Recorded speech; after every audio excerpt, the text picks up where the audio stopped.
Buenas tardes a todos. Me presento yo, Catalina Novoa. Yo soy médico infectóloga y soy asesora médica en VIH Gador.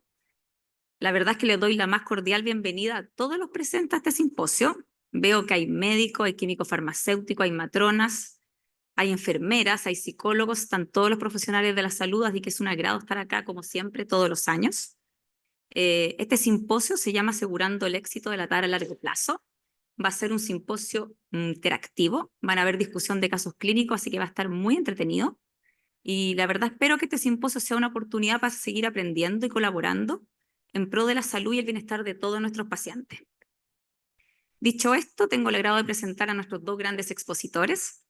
La doctora Isabel Cassetti, ya la tuvimos en la mañana, especialista en medicina interna e infectología, directora médica de Helios Salud, jefa del Servicio de Infectología Sanatorio La Trinidad San Isidro y miembro del Comité Nacional de SIDA, Ministerio de Salud de Argentina, y el doctor Alejandro Afani, médico internista e inmunólogo clínico, director del Centro de VIH del Hospital Clínico Universidad de Chile, expresidente de la Sociedad Chilena de Inmunología, miembro fundador del Taller Latinoamericano de VIH, vimos una foto ahí en la mañana del doctor que salió, y miembro del Comité Asesor en VIH del Ministerio de Salud.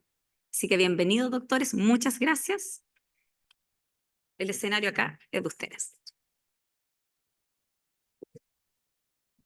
Hola, muy buenas tardes. Muchas gracias a la doctora Novoa, a Cristian Recabarren y a todo el equipo de Gador y Gilead que nos ha invitado y tener la oportunidad de poder compartir con todos ustedes en este momento con la doctora Isabel Cassetti, una gran amiga y que sé que además es muy querida por todos ustedes. Muy brevemente les cuento cuál va a ser la metódica, cómo vamos a funcionar. Vamos a hacer algo diferente esta vez, sino que va a ser como un conversatorio que vamos a ir hablando de casos clínicos, discutiendo, y la idea es que ustedes junten algunas preguntas y al final las podemos ir aclarando. Así que sin más, ¿dónde están sin más introducción? Ahí están los conflictos de interés de la doctora Cassetti, los míos, y le dejo el micrófono a la doctora Cassetti. Gracias, Alejandro. Muchas gracias a Catalina Novoa, a Cristian Recabarren, en fin, todo el equipo de Gador Chile por la invitación y gracias a ustedes por acompañarnos, ¿no? Entonces empezamos con este primer paciente. Es una mujer, la primera paciente, es una mujer de 55 años, HIV positiva desde 1992. Ella es paciente mía, la sigo desde entonces.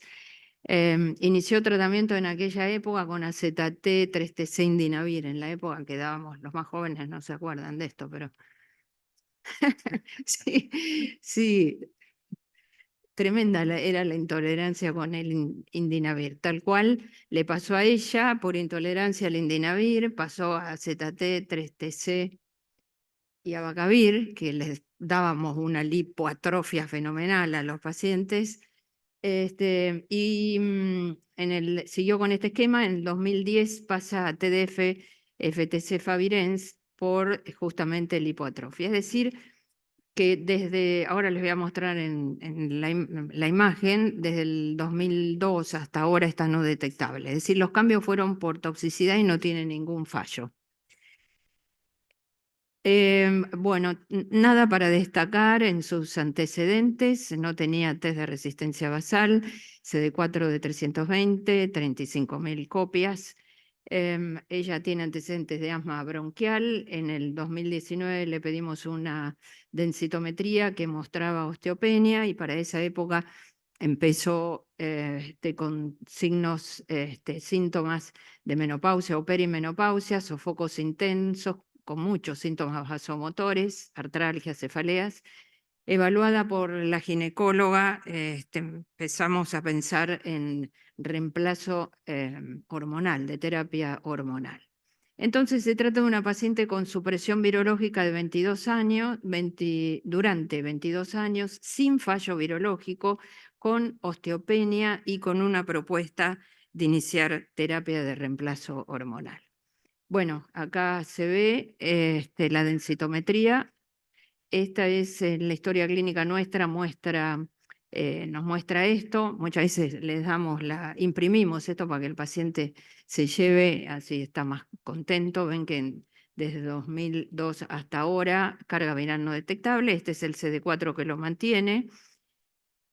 y hicimos un cambio, digamos, proactivo en el sentido de que ya entraba en menopausia, teníamos la densitometría o activo con osteopenia y le cambiamos a TAF-FTC Victegravir en febrero del 2020. Evolucionó muy bien, estos son los CD4 actuales, 502, carga viral no detectable, no tuvo aumento de peso, buena tolerancia a adherencia y decidimos dar los isoflavonoides para mejoraron los síntomas vasomotores.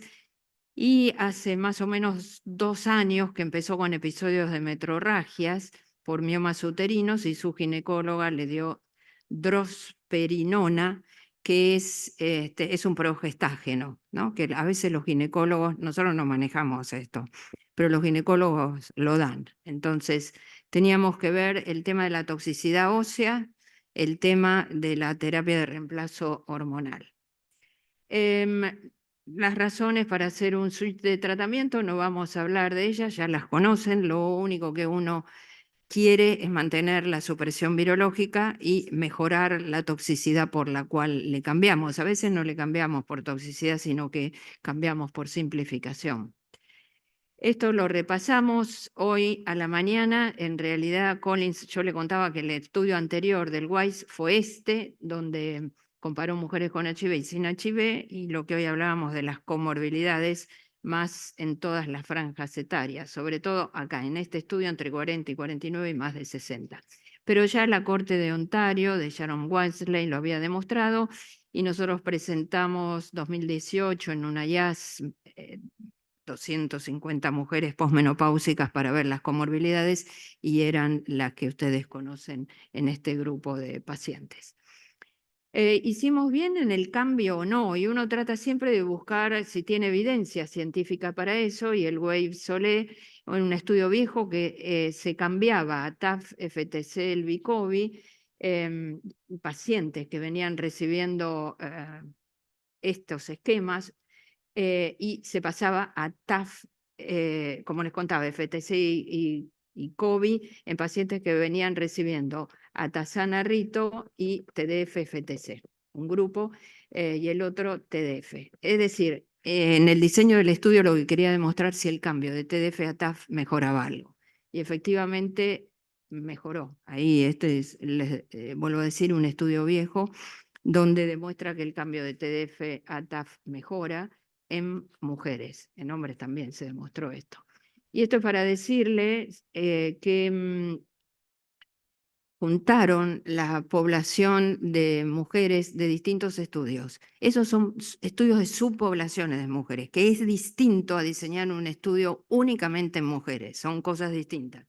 Pero, bueno, se juntó 2 estudios en mujeres naive y 3 en mujeres suprimidas, y tomó que es el 1961, donde se cambia, ¿no? a TAF-FTC Victegravir, perdón, en acá. Creo que esa la saqué, me parece, porque ya lo habíamos hablado, donde se muestra la eficacia y seguridad con el cambio.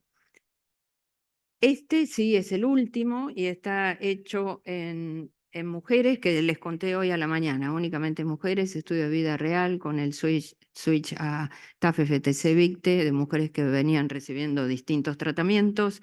Se analizó a 48 y 96 semanas, la eficacia es más del 95%, no hubo resistencias, 3 fallos virológicos, pero a veces el fallo virológico no quiere decir que uno encuentre resistencia, ¿no? Como en este caso.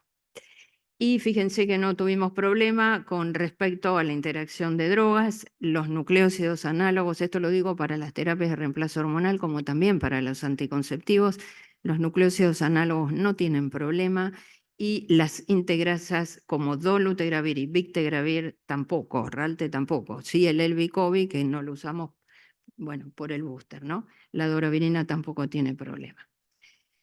Esto es, ¿vos sabés lo que es esto? No, Bueno, te olvidaste. Bueno, este es el perito Moreno nuestro, que tienen que darse una pasadita algún día, ¿no? Alejandro me sugirió que pongamos estas imágenes y yo le digo, pues si las tenés vos, entonces ponela vos, y él se dedicó muy intensamente a buscar estas imágenes, así que este es el primer paciente. ¿Querés vos comentar algo o pasamos al segundo tuyo? Este es el para pasar, Sí, exactamente. y este para pasar ahí. Bueno, muchas gracias. Ahora vamos a tener que ir a Perito Moreno entonces a conocer. Bueno, no sé por qué quedó más chica la pantalla. Ahí, ya. Bueno, este es un caso distinto. Un paciente hombre de 55 años, HCH, conserje de un edificio, hipertenso en tratamiento con telmisartán, 80 miligramos al día, depresión en control con escitalopram de 20 miligramos al día. Y en abril del año pasado se diagnostica el VIH en un control anual de rutina, estando asintomático, e inició sus controles al mes del diagnóstico y lo único que destacaba es la tendencia a la depresión.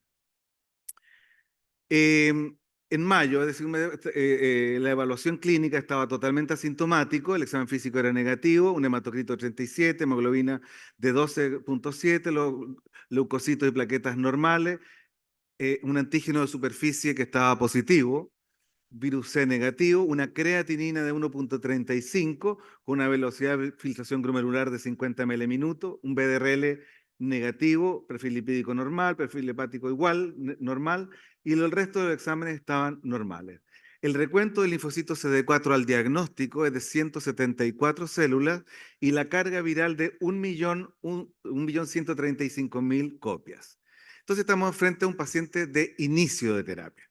Entonces aquí ver qué consideraciones hay que tomar, porque recordemos que no existe una terapia única para todos los pacientes y hay que evaluar y ver cuáles son las características que tiene cada paciente. Veamos, aquí, primero que nada, es un paciente mayor de 50 años que tiene comorbilidades, tiene hipertensión, tiene depresión, está con otros medicamentos, si bien no es una polifarmacia, pero para allá va. Está con telmisartán y escitalopram, una creatinina un poco elevada, ¿cierto? Con una velocidad de filtración glomerular de 50 ml minuto, un antígeno de superficie positivo, viropatía negativo, una carga viral que es más de 100.000 copias. Recuerden ustedes que ese es un criterio de fracaso virológico y además tiene un CD4 menos de 200 células, ¿ya?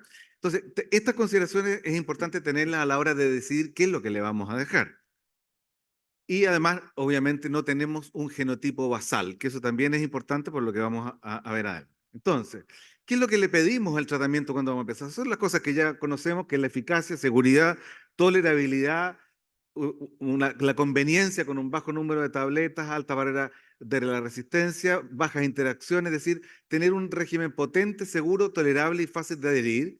Y además, consideraciones del virus, evidentemente es la resistencia tanto transmitida como adquirida, y la carga viral basal y los CD4 también basales. Es importante ver que la terapia ha ido desplazando a través del tiempo de los pacientes. Ustedes ven que las distintas cohortes, como por ejemplo acá ustedes ven entre 2003 y 2013, 10 años, cómo los pacientes fueron adquiriendo mayor número de comorbilidades de manera significativa, hipertensión, diabetes, dislipidemia, etcétera. Y ustedes ven que la proyección de la misma cohorte del año 2030, más del 80%, por lo menos una enfermedad no transmisible, cerca del 30% más de 3 enfermedades no transmisibles, más del 50% va a tomar medicamentos concomitantes. Es decir, todos estos elementos muy importantes considerarlos a la hora de decidir la terapia. Y es así como a través del tiempo, cuando usamos primero los no nucleosídicos, los inhibidores de la proteasa, cómo se instalaron los inhibidores de la integrasa como las drogas preferidas en los pacientes de inicio por todas las características, fundamentalmente la potencia, la barrera genética, la tolerancia, el impacto metabólico, etcétera, que determinaron inicialmente que utilizamos, ¿cierto?, el vitegravir y raltegravir, pero actualmente los de última generación, dolutegravir, bictegravir y más reciente cabotegravir, que es inyectable. Bueno, lo primero entonces a considerar es la potencia. Y eso lo vamos a hablar como la barrera virológica, es decir, el impacto que tiene en la reducción la carga viral. Y ustedes ven cómo la familia de los inhibidores de la integrasa por sobre toda la otra familia, tiene un impacto muy relevante en 7 a 14 días la reducción de por lo menos 2 logaritmos, lo que se refiere a los inhibidores de integrasa de segunda generación. Por otro, y que además esto se evidencia en todos los estudios pivotales donde se incorpora a dolutegravir, bictegravir, excluyendo aquí a cabotegravir. ¿Y por qué? Porque recordemos, aprovecho de repasarlo, que cabotegravir no está indicado en pacientes naive, sino que en pacientes virológicamente suprimidos, en simplificación. Entonces, estos son estudios en pacientes naive y todos con eficacias cercanas a un 90%. Y la barrera genética, es decir, ustedes ven cómo los de primera generación con una sola mutación pierden la actividad y más aún cuando se acumulan mutaciones, a diferencia de bictegravir y dolutegravir que requieren la acumulación de varias mutaciones para perder su actividad. Entonces, la barrera genética, la barrera virológica y la resistencia transmitida. Ven ustedes que hay muchos estudios de resistencia transmitida, pero ustedes ven acá, por ejemplo, esta corte que son más de 36.000 pacientes entre 2013 y 2016. La resistencia transmitida se mantiene alrededor de un 19%, pero a expensa de los no nucleosídicos, principalmente de la K103N. Y los inhibidores de la integrasa son y siguen siendo los que menor resistencia transmitida tienen. También hay muchas cohortes, nosotros también hicimos acá en Chile una publicación y son resultados similares. Ahora hay un estudio nuevo de resistencia transmitida que está llevando a cabo la doctora María Elena Ceballos en la Católica, que va a ser muy importante para ver qué es lo que está pasando también en nuestro país. Entonces, tenemos esos tres elementos que determinaron o sea, la potencia, la barrera genética y la baja resistencia transmitida y que ha posicionado como regímenes recomendados preferentes, lo que ustedes ven acá, la coformulación de bictegravir, tafemtricitabina y dolutegravir, ya sea coformulado con abacavir, la amibudina o coformulado en terapia dual con la amibudina o también con tenofovir, alafenamida o disoproxilfumarato con 3-TC o emtricitabina. Entonces, este es el escenario en el que nos estamos moviendo para ver qué es lo que vamos a dejarle a nuestro paciente. Entonces, en base a esto, nosotros le iniciamos el tratamiento a este paciente con bictegravir, TAF, emtricitabina en mayo de 2023, es decir, al mes del diagnóstico, y se controló en agosto de 2023, es decir, 3 meses después. Y ustedes ven que la carga viral de 1.150.000 copias se hizo indetectable al tercer mes, con carga viral menos de 50 copias. El CD4 de 352, recordemos que era 174, casi se dobló y siguió con muy buena adherencia y tolerabilidad. Su último control fue hace pocos meses atrás, ahora en enero 2024. Ustedes ven que el CD4 fue de 541 y la carga viral se hizo ya target not detected y la creatinina, la función renal, incluso había mejorado con 60 ml minuto y el antígeno de superficie también se había hecho negativo.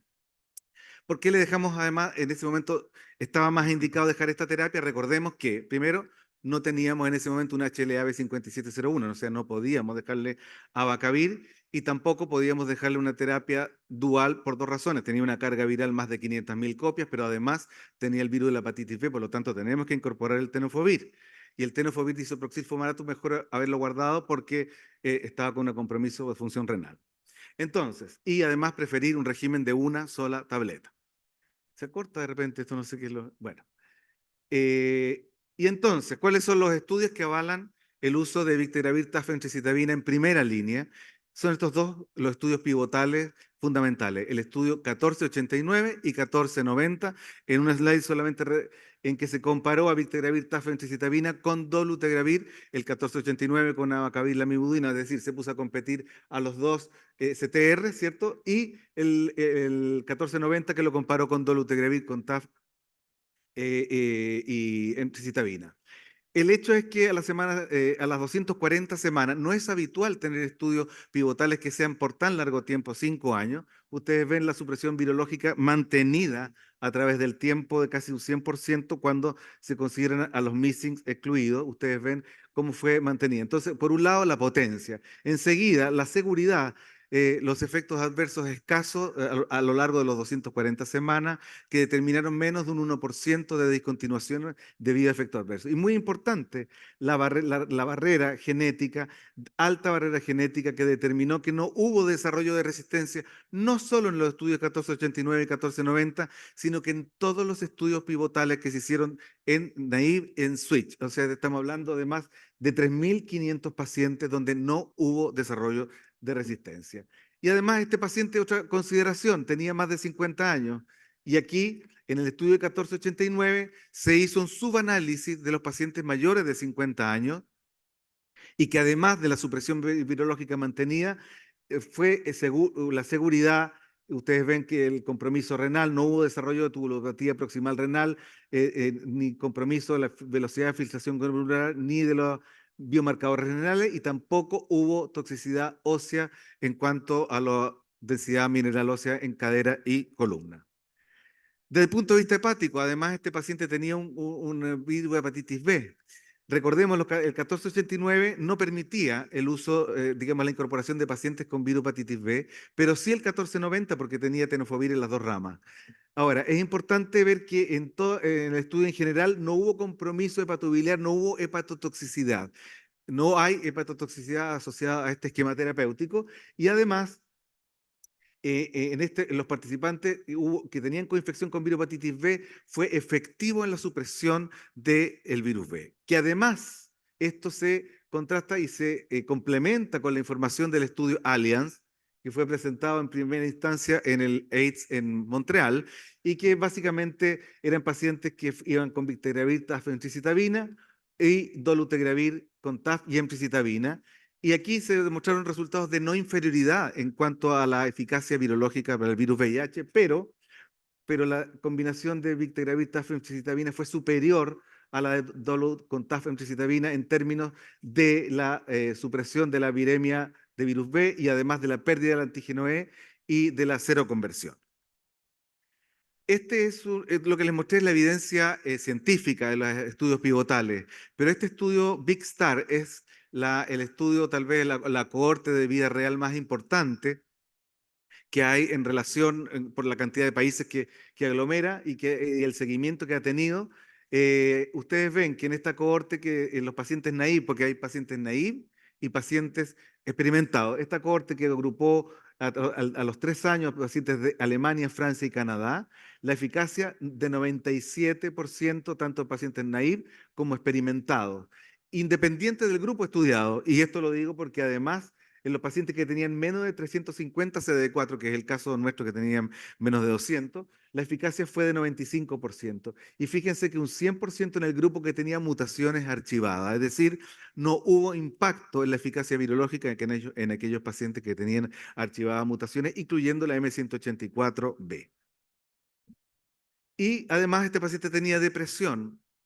Esto fue presentado además en el EACS el año pasado en Varsovia, y ustedes ven que pacientes que tenían preexistencia de compromiso, ya sea de depresión, ansiedad o insomnio, reportado a la semana 24, no hubo mayor compromiso, no hubo mayores medicaciones y se mantuvieron estables a través del tiempo, y lo más importante, no hubo discontinuaciones por esta razón. Y bueno, aquí yo le muestro aquí invito a Isabel que nos vaya a visitar a las Torres del Paine, a ver si hacemos un relé de desafío alguna vez por esos lados. Bueno, aquí seguimos con Isabel.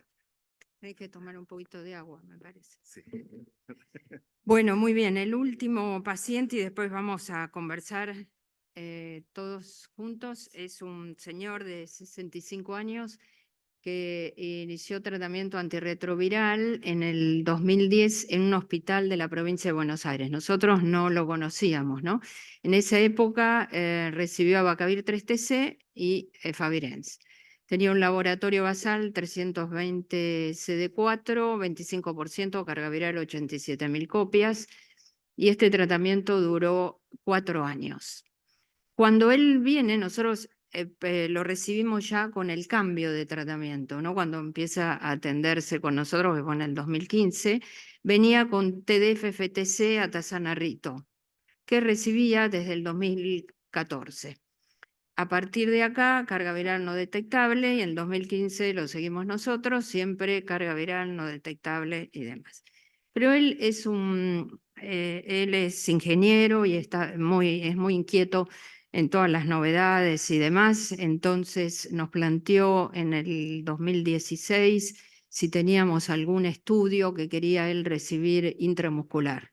Lo dijo bien, porque a veces los pacientes dicen que quieren recibir la vacuna. Nosotros le decimos que no, pero él se había leído todo, lo de intramuscular, y era para entonces el Atlas, el cabotegravir y el pibrina, y ahora les cuento qué nos pasó. Pero en su evolución, él tiene una densitometría normal, un ecocardio, que la verdad no nada relevante. Las glucemias siempre están en el límite superior y con el atazanarrito, por supuesto, tuvo hiperbilirrubinemia, como todos hemos visto en esa época. Un hígado graso moderado, un índice de masa corporal de 28, le indicamos dieta y ejercicio. Entonces, en el 2015 les contaba que empieza con nosotros, pregunta por este protocolo en el 2016, Atlas, y el Atlas se requería que tuviera supresión virológica, que él la tenía, con el atazanarrito, TDF y FTC, pero que no tenía que tener ninguna resistencia. Como él nos había dicho que el cambio había sido por toxicidad, no nos quedamos conformes. Esa es una cosa que uno tiene que ver siempre, si viene de otros hospitales, tratar de que tengamos la historia clínica con todos los documentos posibles, ¿no? Y el asunto es que ese cambio no había sido por toxicidad, había sido por fallo. Entonces, recapitulando, abacavir 3-TC-Favirenz no detectable, falla, acá está. En el hospital le piden el test de resistencia en el 2014, 2015 empieza con atazanarrito, TDF-FTC, y entonces vimos esto. Y entonces, Alejandro, mirá las mutaciones que tiene este paciente, la K101E, que lo puse acá para que se lea, 103N y 161C y G190A. ¿Y qué decís de la rilpivirina?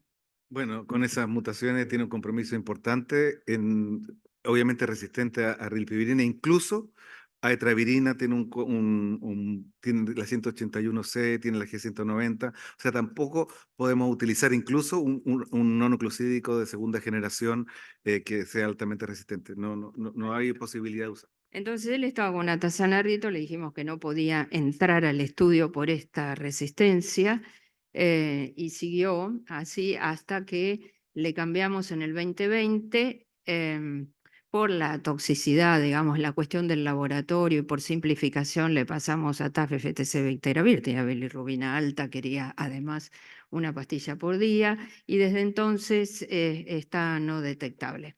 Problema ahora que tenemos, se lo está viendo el diabetólogo por la diabetes ya, con una hemoglobina glicosilada elevada y las glucemias elevadas, ¿no? Un índice, un filtrado glomerular que está bien.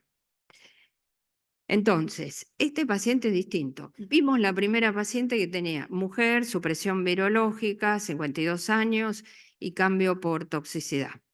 Alejandro mostró el segundo paciente, un señor más de 50 años con comorbilidades, pero que inicia tratamiento. Y este paciente es un paciente que está suprimido virológicamente, pero con fallo previo. ¿Está? La primera paciente que les conté no tenía fallo previo. Muy bien. Y acá está lo que les contaba, este es el resumen, simplificación y toxicidad. Y claro, hay un montón, no diría un montón, pero muchos estudios que dicen hoy que cuando nosotros usamos TAF-FTC Vecteravir, podemos, si el paciente ha tenido algún antecedente de alguna resistencia, si está la M184B, podemos utilizarlo. Y realmente la FDA ahora emitió un comunicado donde dice que los pacientes que tengan esa resistencia con la M184B podemos usar el TAF-FTC-VICTE. Pero entonces acá tomaron en estos dos estudios, fueron estudios de switch y luego analizaron la eficacia virológica, pero repasaron todas las resistencias archivadas y fíjense cuando está la M184B, 100% de resultado, o sea, de 100% de los pacientes llegaron a carga viral no detectable. Pero fíjate, Alejandro, que con más de 3 TAMS, esos 88%. Entonces el mensaje acá es, bueno, lo podemos utilizar en cualquier escenario, tenemos que prestar atención a cuáles eran las resistencias. ¿Querés hacer un comentario? Yo solamente comentaría que es importante considerar que la presencia de mutaciones archivadas en general no tiene ningún impacto sobre la eficacia, incluso con mutaciones en la integrasa. Pero hay que tener algún ojo teniendo ya 3 TAMS, sabiendo que se acumulan y puede comprometer incluso el tenofovir. Recordemos que puede comprometerse por la M41L y la L210W más 2 TAMS 2. Entonces podría en ese escenario tener alguna complicación, pero en general todos los estudios muestran una eficacia sobre un 90% con mutaciones archivadas. Perfecto. Muy bien. Y esto era lo que hoy hablábamos con vos acerca de este estudio que fue presentado en CROI en el 2020, ahora, en mayores de 60 años, pacientes que venían suprimidos virológicamente y entonces algunos continuaron con su esquema, otros cambiaron TAF FTC-VICTE y se analizan los resultados a las 96 semanas. Realmente, fíjense, la eficacia virológica fue muy buena, más del 95%.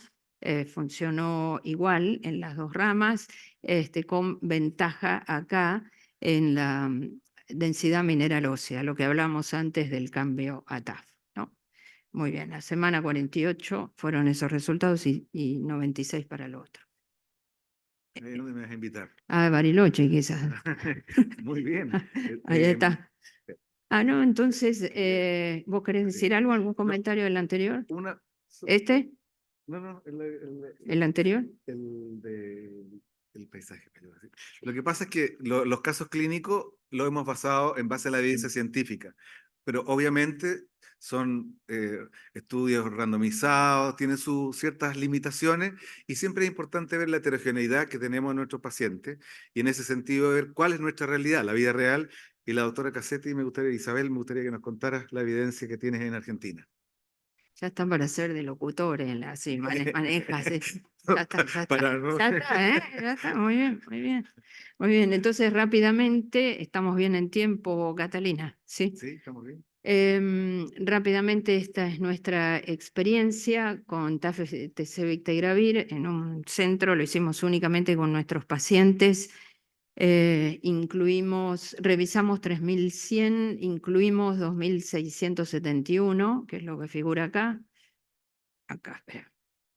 Esta, ahí.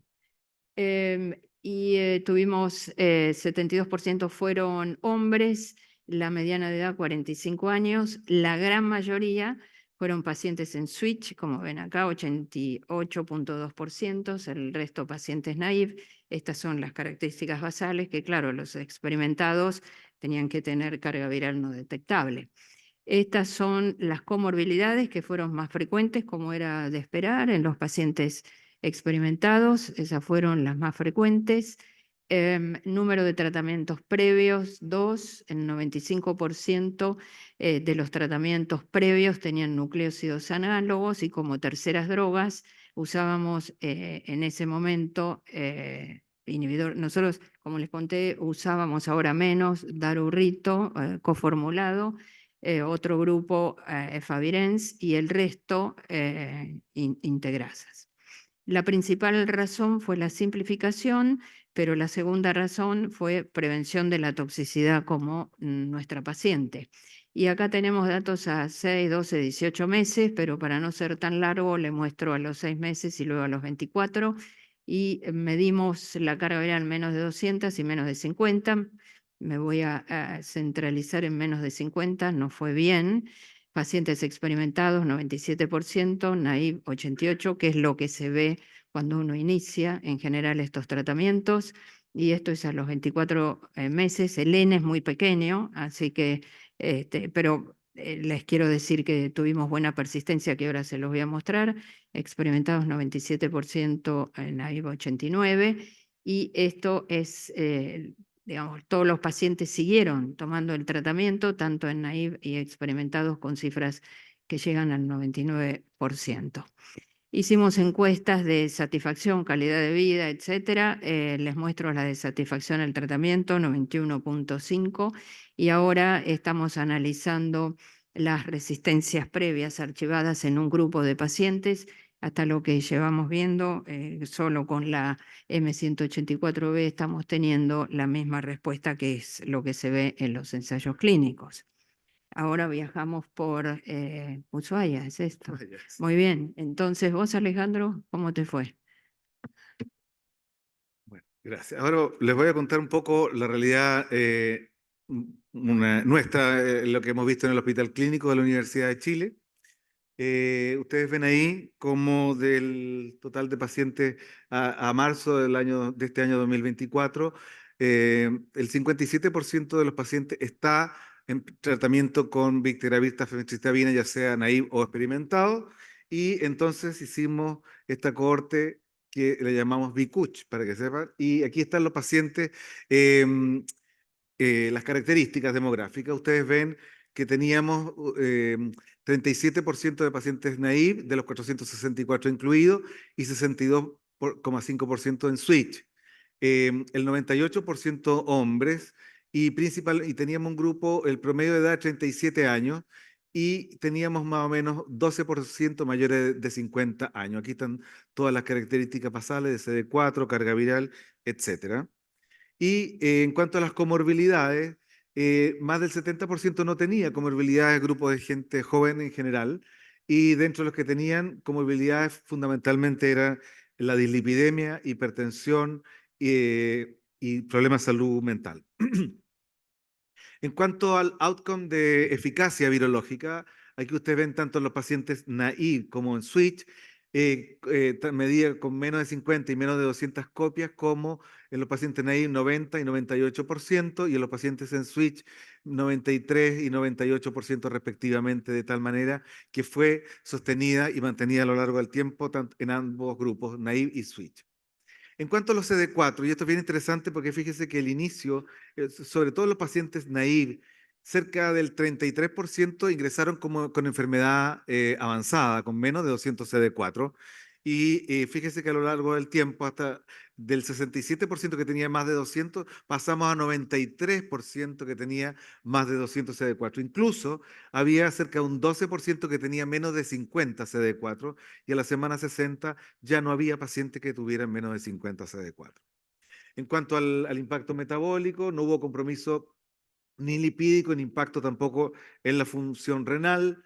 Efectos adversos escasos, no hubo mayores discontinuaciones por esta razón, ni en pacientes naive ni en pacientes en switch. Se repite un poco también de la evidencia científica en los estudios 1489 y 1490.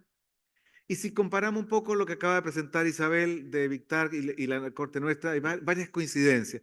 Evidentemente hay una corte muy grande y un número muy importante de la corte argentina. Ellos tenían un 12% de pacientes naive, nosotros 37%. Era un grupo más tirado a los naive, y los pacientes experimentados en la corte argentina. Las comorbilidades en ambos grupos: dislipidemia, hipertensión, obesidad, dislipidemia, hipertensión, salud mental.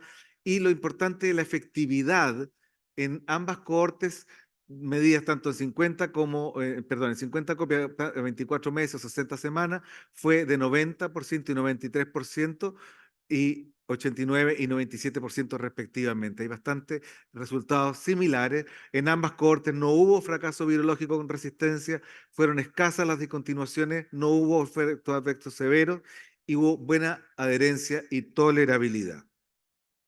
Entonces, Isabel, ¿por qué no nos cuenta un poco las conclusiones? Sí, para ir terminando, entonces, estamos sí en la era de las comorbilidades y de la simplificación del tratamiento. Ahí lo repasamos y ustedes lo están viendo desde ayer a hoy, todo el tema de estas comorbilidades, alteraciones óseas, renales, cardiovascular, la importancia de trabajar en un equipo multidisciplinario. Nos parece que TAF-FTC-VICTE es una alternativa que está incluida en todas las guías internacionales. creo que tenemos que ser proactivos con el tema del switch en pacientes individualizados por nosotros y evaluados clínicamente en su totalidad, conversarlo siempre con el paciente, y nuestros estudios de vida real confirman que es una estrategia eficaz, tanto en el switch como en el tratamiento, con un alto índice de satisfacción por el paciente. Entonces, como a manera de resumir, lo que hemos presentado en tanto la evidencia científica de los estudios presentados, que presentó Isabel, que presenté yo, más la evidencia en vida real de la Corte Big Star y la Corte de Argentina y la Corte nuestra, eh, podemos resumir que es el esquema, lo coformulado de Victegravir, tafemcitabina, es un esquema eficaz, seguro y bien tolerado, de fácil administración, con una alta barrera genética y barrera virológica, de robustez y baja resistencia transmitida, que fue aprobada por la FDA y por la EMA en escenarios de inicio, en pacientes naive y en pacientes en simplificación. Buena tolerabilidad, favorable perfil óseo y renal y robusta evidencia científica y en la vida real. Este es para invitarte a esta vez al norte, a este paisaje icónico del desierto florido. Los agradecimientos de la doctora. Sí. Doctor Falistoco, al equipo de Gador de Chile y al equipo de Victar nuestro. En el caso mío, a la doctora Cassetti, agradecerle por la slide que me facilitó al doctor Carlos Falistoco y por la corte Picucho a la enfermera Alba Rivas, Camila Maulén y al estadístico Pedro Citco. Aprovecho la instancia, ya sé que lo han visto afuera, de promocionar el curso de VIH este año, que va a ser del 5 al 8 de agosto para los médicos que están especialistas o no especialistas, pero que están comenzando a tratar pacientes con VIH. Y esta lo dejamos con la cordillera que une a nuestros países y nos une a nosotros como amigos. Muchas gracias.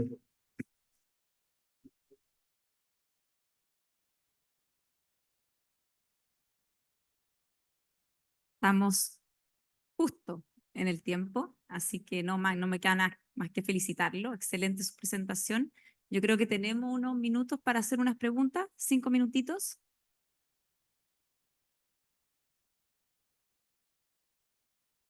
Felicitar a Isabel y Alejandro, mis amigos. Estaban tan compuestitos y tan organizados que me dio gusto, así que los quiero despeinar un poco.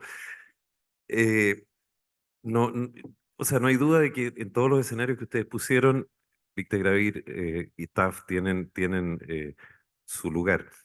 Sin embargo, acá en Chile, las guías clínicas dicen que el Victegravir hay que usarlo en pacientes en falla virológica, lo que es completamente off-label. Sin embargo, las guías americanas, si no me equivoco, o podrían ser las europeas, dicen que en el rescate de pacientes con falla virológica y sin resistencia a integrasa se debe usar un medicamento de barrera genética alta, que puede ser darunavir o dolutegravir, con 2 nucleósidos reciclados, y eventualmente Victegravir, a pesar que no hay estudio. Entonces la pregunta es, porque en algunos estudios ha pasado, y ahora en el último CROI vimos que se tiraron con cabo Rilpi en pacientes que estaban con falla virológica, con carga detectable, o sea, la cosa va un poco más para allá. ¿No se les pasó ningún paciente con carga detectable en falla virológica en la Victar y Vicuch? No había ningún paciente en falla virológica, pensando en la indicación del MinSal, que después han tratado de atenuar diciendo que también los pacientes con intolerancia se consideran rescate, cosa que no existe, nunca ha existido eso. Entonces, ¿sí es posible que algún paciente haya estado en falla? Primero te quiero aclarar que el doctor hizo el guión, me hizo repetir 20 millones de veces los pasos a seguir. Acá primero vos, después vos de eso. Y no hubo manera de decir, bueno, no importa, lo hacemos los dos. Así que vos ya sabés de dónde viene eso. Segundo, mirá, ahora estamos incluyendo más pacientes en el seguimiento, es decir, estos son datos hasta el 2022. No tuvimos fallo virológico, pero sí analizamos los de viremias bajas entre 50 y 200 y después estuvieron suprimidos esos, ¿no? O sea, fallo virológico no hasta ahora, pero vamos a ver qué nos pasa en esta nueva etapa. Y segundo, en esos es donde vimos las resistencias archivadas que también estamos analizando. Pero sí, yo estoy de acuerdo con vos, Carlos. El tema es que no están los estudios y a veces lo que ocurre es que las compañías empiezan a estudiar en una población, después se extienden a otra, y a pesar que nosotros les decimos desde lo práctico que es una buena droga para el fallo, se demoran esos estudios. Me parece que en este sentido pasa eso, ¿no? Pero en principio, bueno, esa es mi respuesta. Gracias. Bueno, es la pata a los caballos un poco esta pregunta, pero la verdad, bueno, en nuestra cohorte mayoritariamente fueron pacientes naive y los que fueron en switch fueron simplificaciones, no hubo fallo. Y quiero aprovechar de recalcar esto porque es importante, no hay, lamentablemente no hay nadie aquí del ministerio ahora, pero créeme que muchas veces lo he manifestado de que como está puesto en la indicación en nuestro país, no está bien, porque la indicación claramente o es en pacientes naive, por los estudios 1489 y 1490, y en simplificación sin resistencia y sin fallo. No es una droga que está conformulada, si bien hay algunos estudios, no está la evidencia todavía para la indicación como está. Y bueno, la explicación fue un poco, no, es que no es fracaso, sino que es en toxicidad, como una explicación un poco para, en el fondo, lo que sí está indicado es, por lo menos si bien no están ahí todavía acá en nuestro país, los pacientes y nosotros, los pacientes que vemos, los pocos pacientes que vemos del sistema público, le hemos hecho switch en simplificación, no necesariamente con resistencia ni con mutaciones de resistencia. Ahí está la doctora Ceballos, parece.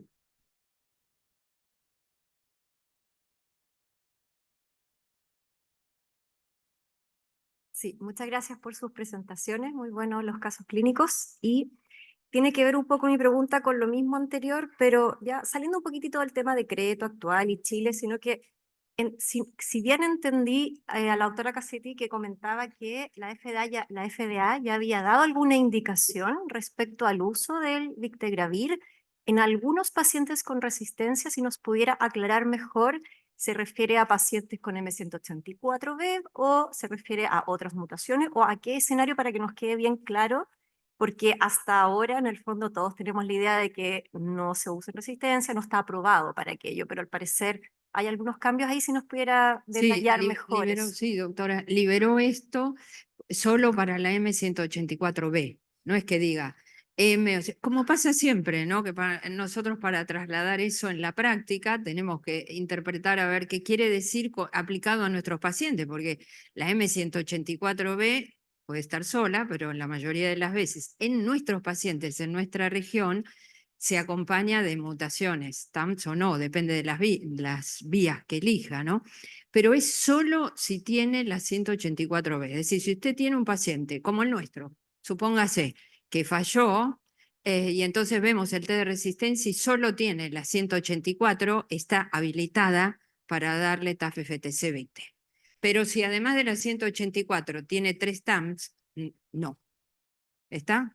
O sea, hasta ahora eso es lo que dice la FDA. Veamos cómo evoluciona ese concepto, ¿no? Con el tiempo. Y eso es una indicación muy reciente, por lo demás esto ocurrió el año 2024. Sí, gracias.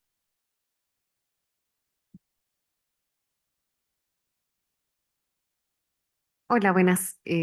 Muchas gracias por la presentación. Yo quería consultar porque siento que muchos de nosotros en el fondo estamos justamente haciendo bastante switch a, digamos, a STR en el fondo que contienen integrasa, ya sea Biktarvy, ya sea en el fondo incluso Biterapia, ¿cierto? Con Dolu o a otros que contienen Dolu. ¿Cómo están manejando el tema del peso con los pacientes? Porque en el fondo, en este setting, por ejemplo, que estábamos conversando, o sea, mujeres mayores de 60, evidentemente es un setting donde uno quiere, ojalá, sacarle el tenofovir disoproxil, ¿cierto? Pero todas las opciones incluyen agregarle una integrasa y a esa edad también, como vimos, el aumento de la patología de síndrome metabólico es importante. Entonces, no sé si tienen alguna experiencia en eso. Mira, yo creo que el tema del peso, por todos nosotros, lo venimos estudiando y viendo los estudios desde hace 3, 4 años, ¿no es cierto? El TAF-FTC Victegravir, te hablo desde lo práctico y desde de los estudios, ¿no? Vamos a empezar por los estudios. Cuando vos ves los estudios, te van a decir que la mayoría de los pacientes, en pacientes naive, aumentan casi 3 kilos de peso en el primer año y después aumentan un poquito menos de 1 kilo en los años siguientes. TAF-FTC-VICTE termina a los 5 años con un aumento de peso de 6 kilos. Cuando vos decís, bueno, es más que el 3-TC-dolutegravir y buscás los Gemini, es más o menos parecido. Y si buscas otras asociaciones, es más o menos parecido. Después discutiremos si es el retorno a la salud, etcétera, etcétera, etcétera. Pero hay pacientes que aumentan de peso, sí, por supuesto que sí, pero hay otros que no. Así como me mostré esta mujer que no aumentó nada, tengo otra mujer que subió mucho de peso. Entonces, eso, primera cosa, no se puede negar que es un hecho que existe. Lo que uno tiene que hacer es ponerlo en el contexto y poner en la balanza. Como decís vos, si tenés una mujer en la posmenopausia, que sabéis que va a haber más tendencia a que aumente de peso, pero a su vez está el tema del hueso. Bueno, a veces todo no podemos hacer y tenemos que priorizar las prioridades. Entonces yo creo que en ese punto hay que hacer algo individualizado. Por ahí empezás con otra estrategia y después le cambiás. Pero hay que ver qué es lo que más le impacta a esa mujer o a ese hombre, ¿no? Si es lo que, si tiene aumento de peso, síndrome metabólico, un índice de masa corporal muy alto y un riesgo cardiovascular, y probablemente elijas algo que no aumente tanto de peso. Pero si es otro escenario, sí. Pero te vuelvo a decir, hay que individualizar la situación. No sé si te ayudó un poco, pero no hay una receta mágica. ¿Viste lo que hoy mostré de doravirina? Y a algunos pacientes le cambiamos a doravirina, pero no puedo decir que les mejoró a todos el peso. Algunos sí, otros no. O sea, es algo que tendremos que ir viendo para una conclusión definitiva. Sí, estando totalmente de acuerdo, solamente reforzar dos cosas. Una, que los estudios tanto de vida real como los estudios pivotales, el impacto en la ganancia de peso no fue en los pacientes experimentados. Lo que se mostró ahora este año en el CROE, en el Big Star, no hubo fue un incremento de 0,5, 0,7 por kilo, kilos por año, perdón, y eso es más o menos lo de la población general. En los estudios de 1489 y 1490, fue una ganancia de 6 kilos en ambos, pero estamos hablando de 5 años y es en el primer año donde hubo principalmente 3 a 4 kilos. Pero el segundo concepto, y en general eso hay de acuerdo, que no es llegar y cambiar el tratamiento por esta razón, sino que evaluar otras razones y promover otras cosas que tienen que ver con el estilo de vida, alimentación y que es fundamental, y no llegar y cambiar el tratamiento. Ahí está. Es muy importante lo que él señala. Si me preguntás, ¿el aumento de peso en el 100% de los pacientes? No, nunca en el 100% de los pacientes. ¿Cuánto? Cuando vos buscas, vas a ver que es un 10 a 20%, así, en general. Y más en los pacientes que inician. Por eso él decía en los pacientes que cambian en esta situación que comentás. Por ahí el cambio no le pasa nada. En esos escenarios nosotros conversamos con el paciente y le explicamos, puede ocurrir esto, pero puede que no te ocurra nada. Entonces compartimos esa decisión, ¿no? Y viste que hay pacientes que dicen, un gramito quiero subir, y otros que dicen, no importa, con tal que me vaya bien. Pero ahí vamos viendo eso, pero es muy importante saber que ocurre en una fracción pequeña de toda la población que seguís. Sí, el año pasado se presentaron unos trabajos de alteración de insomnio y del sueño en pacientes que ya tenían problemas psiquiátricos que recibieron Victegravir. No sé qué en estos trabajos, qué experiencia tuvieron de pacientes con trastorno del sueño, pesadillas asociados con el Victarvir. Te cuento un poquito. Cuando salieron las integrasas, a todos nosotros nos gustó mucho. Cuando sale el dolutegravir, que es muy buena droga, empezamos a ver que hay un 7 a 10%, no más, es poco frecuente, pero se ve. 7 a 10% de los pacientes que discontinúan por trastornos neuropsiquiátricos. Y yo te diría que en escala es más el dolutegravir, el bictegravir mucho menos, ahora Alejandro después te va a comentar, y el raltegravir ahí está como con el victe. Pero sobre todo el dolu, a tal punto que cuando ya tuvieron problemas con el efavirenz, el siguiente punto, como vos decís, en pacientes que tienen alteraciones psiquiátricas, eso es lo más frecuente, no le cambiamos a dolutegravir. Preferimos bictegravir. O sea, en resumen te diría, lo puede dar, es muy infrecuente, nosotros casi no lo vimos en la cortesta de vida real, creo que no hay ninguno que cambiamos pero sí lo vemos un poquito más frecuente con el dolu, que aún sigue siendo poco frecuente, 10%. ¿Está? ¿Te contesté? Sí. Y recordar que este año, justamente en CROI, se mostró, creo que mostró un slide, donde se incorporaron, se evaluó a 24 meses el uso de Victegravir, tafasitamina en pacientes que tenían preexistente depresión, ansiedad, trastornos del sueño, insomnio, y no hubo mayor compromiso, ni tampoco mayor comedicaciones que resultaran asociadas, ni tampoco discontinuaciones por esa razón. Ya, en pro de la hora, seguiríamos conversando, pero dejémoslo hasta acá. Otro gran